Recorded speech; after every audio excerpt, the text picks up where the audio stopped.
Guardian of the Wolf, a Lords of the Stars novella by Matthias von Schantz.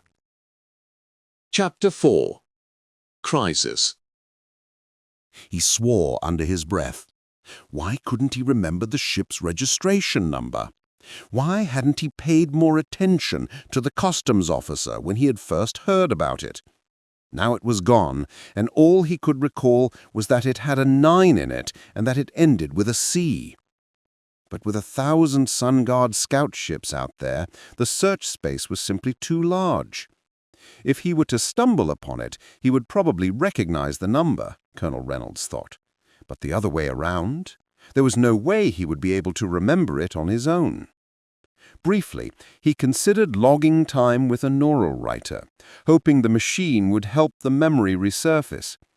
The sophisticated circuitry of the writer, carefully controlled by the operating intelligent computer, could induce currents into the nerve cells of his brain and thus affect them with stimuli indistinguishable from those that came from his own senses.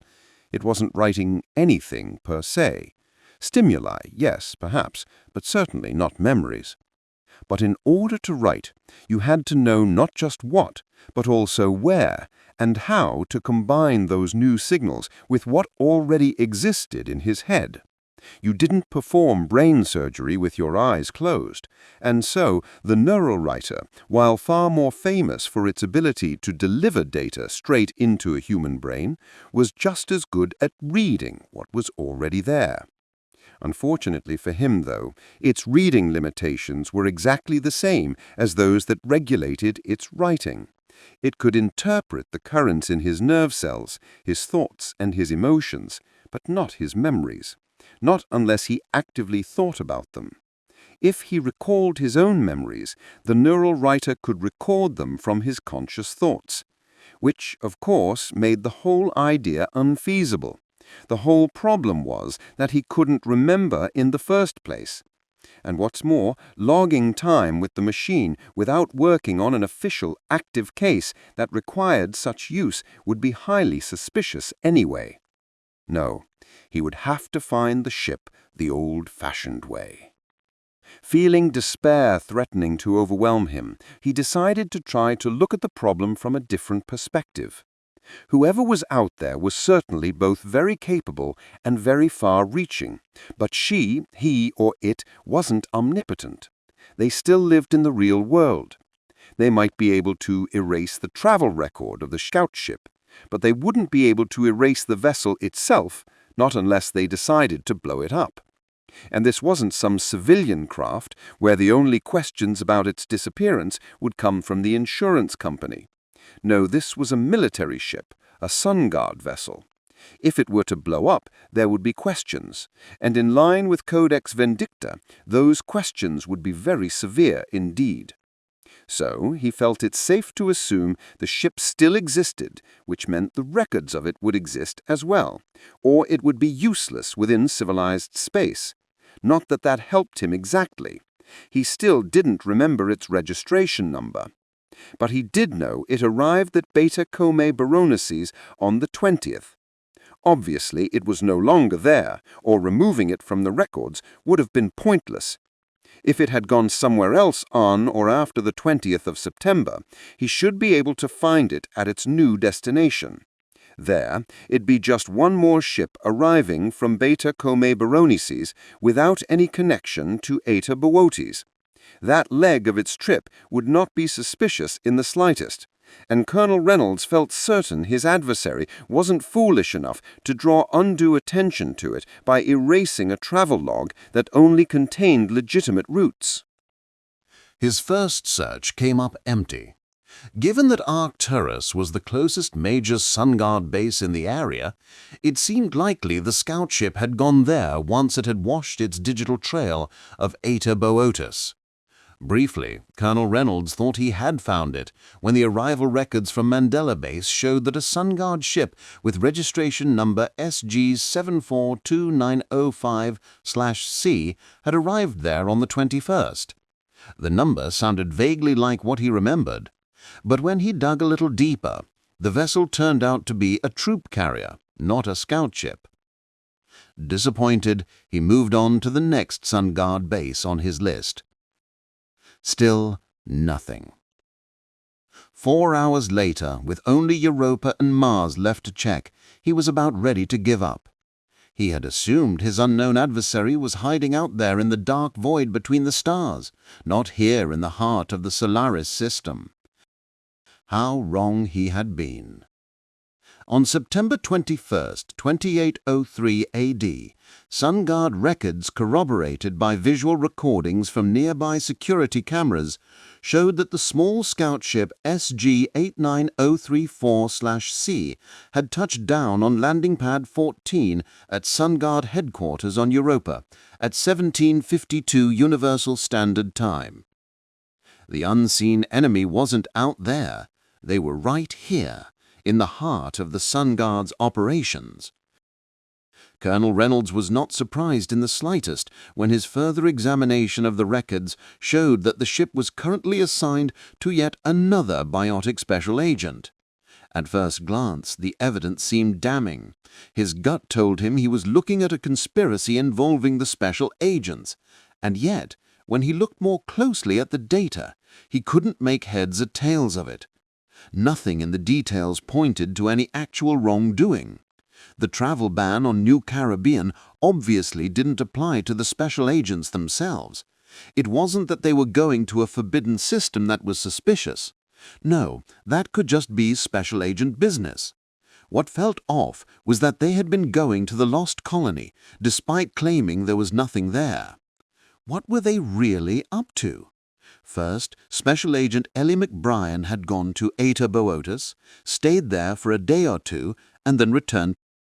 And then, just a couple of weeks later, Special Agent Paul Williams had gone there too, again just for a few hours before returning to Sunguard headquarters. If he didn't know better, he'd think they were just going there for coffee break. He laughed to himself. It was a ridiculous thought. But the laugh turned into a snort when he remembered Special Agent McBrien munching on that cinnamon roll in the conference room where they had met, and how she had taken care to bring him a coffee before dressing him down. What if they really were going to Eta Boötis for coffee? "We need to escalate this to Solar Command," he said to her, nervously fiddling with the lining of his pocket. General Talark looked up, a frown on her face. He wasn't supposed to talk about this, not here, not in her office. He knew that, but the implications of what he had found were simply too staggering, too important. "You know I can't do that," she replied. He knew she'd say that, of course. She had to. He also knew she would eventually listen to what he had to say. The unknown factor was what she would do about it. "Can I at least tell you what I've found?" She sat in silence, the fingers of her hands intertwined as she contemplated his request. "Close the door," she said eventually. In the end, her curiosity had gotten the best of her. When he returned to her desk, he noticed she had closed the blinds of her office windows, too. "What's so important?" "Jan Lamy is alive." There, he could see on her face that he had her attention now. Still, she was careful in her response. "That was one of our original hypotheses," she replied. "We theorized that he had ordered the communications blackout himself and then taken his own hyperspace connection to Europa offline. Remember? That was our best-case scenario. We also shelved that theory because we couldn't prove it," Colonel Reynolds reminded her gently. "And besides, back then the premise of that line of thought was that he had taken it upon himself to initiate the blackout, but now we know at least 2 other special agents are involved. That changes things from a command decision by a special agent to a conspiracy." He was, perhaps, a bit too liberal in how he sprinkled his argument with big words like that. He didn't actually know what was going on. Even his assertion that Lamy was alive was just conjecture.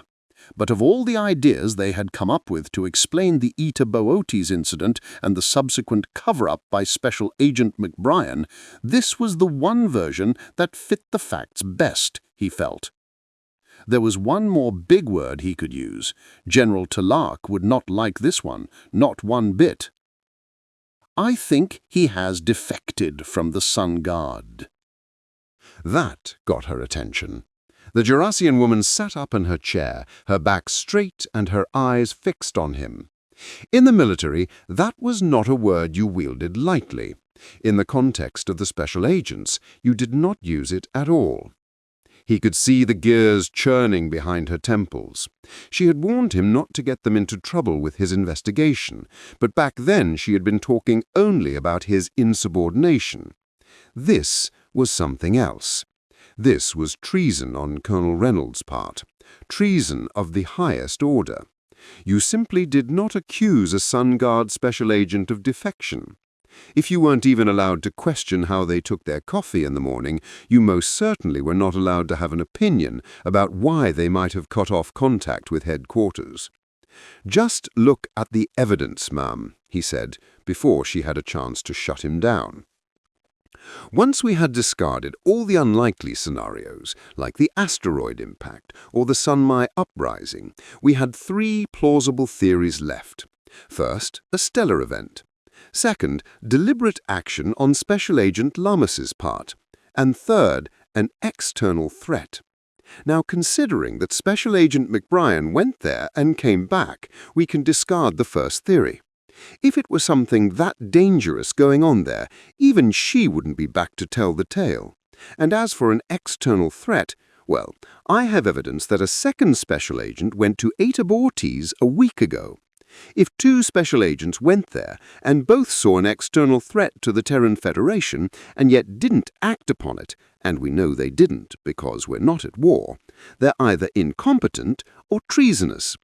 We know they're not the former. And while I suppose, in light of my accusation of Lamas going rogue, it wouldn't be unthinkable that others could betray the Federation too, I don't think we need to go quite that far. Not yet. No, I think the far more likely explanation is the one that's left. This was a deliberate act on Special Agent Lamas's part, and the Special Agent Corps is covering it up. She mulled that over for a moment, before pointing out a flaw in his reasoning. Yet our assumption, when we discussed that option before, was that if the blackout was on purpose, it was a benign event. A special agent always acts in the best interest of the Terran Federation. Whatever reason he might have had for cutting off New Caribbean from the Federation, we assumed it was a good one. Colonel Reynolds sighed. "You're right," he said carefully. "But that was before we knew other special agents were involved. One special agent doing something we don't understand is just a special agent doing special agent things. 2 of them covering up what a third has done, that's not benign. That's a conspiracy." She drummed the fingers of her right hand against her left. "There's one other thing," he continued. "Remember the other day, when we talked about the Photama incident? Ever since you mentioned it, something about it has kept nagging at me. I couldn't quite put my finger on what it was, so I read up on it. Do you remember who the special agent responsible was?" General Telek seemed to squirm a little in her chair. "Rehema Niasi has been the special agent in charge of Jer for several centuries now. She was responsible for Jer back then too. But she didn't participate in the massacre. She stopped it." "I know," Colonel Reynolds admitted. "But someone else was there. On October 12, 2718 AD, a special agent killed 23 unarmed civilians in Photama district. That special agent was NL-27, Mayan Lamy." When the general looked at him, her eyes were filled with sorrow. She knew very well what had happened there that day. On his first mission, 5 days old, and on direct Sunguard orders, she counted. He can't have known what he was doing, and don't forget he also took down several terrorist cells actively engaged in hostilities against the Terran Federation. He saved the lives of hundreds of soldiers that day too. "Perhaps," Colonel Reynolds said, humoring her. "Or perhaps not. There's a pattern here. If he was capable of killing 23 civilians back then, it's not inconceivable he could kill 100,000 today. He could see her ambivalence. He could smell her fear in her sweat, sweet and pungent in the small room. "You do know this is career-ending if we're wrong?" she finally asked. It was perhaps an understatement. "I do." "You understand this is career-ending even if we're right, yet go about it the wrong way?" He nodded. "All right," she said, then paused. It was a lot to take in. "All right. So it's a conspiracy.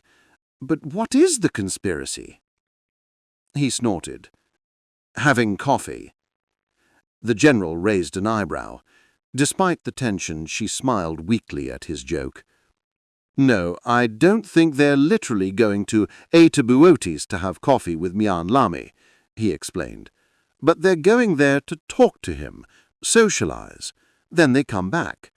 They're just taking care of their own. He's done something unheard of, and they're trying to understand why. They just want to do it without involving us." General Tallerk seemed to relax a bit. "That I can buy. If that's a conspiracy, it's a benign one."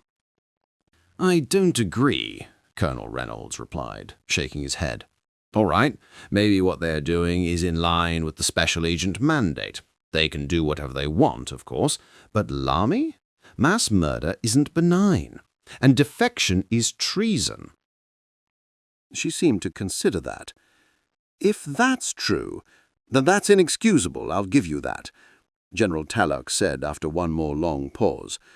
"If he has defected, he has violated his loyalty to the Terran Federation. If. It's still just a theory, right? I haven't seen any concrete proof." "Agreed. But I can't see any fault with the actions of Special Agents McBrien and Williams. They're investigating what has happened. They're under no obligation to involve or inform us, not unless Lami is a threat to the Federation." It wasn't exactly a ringing endorsement of his investigation, but at least he had won her over to his side. It would have to do for now.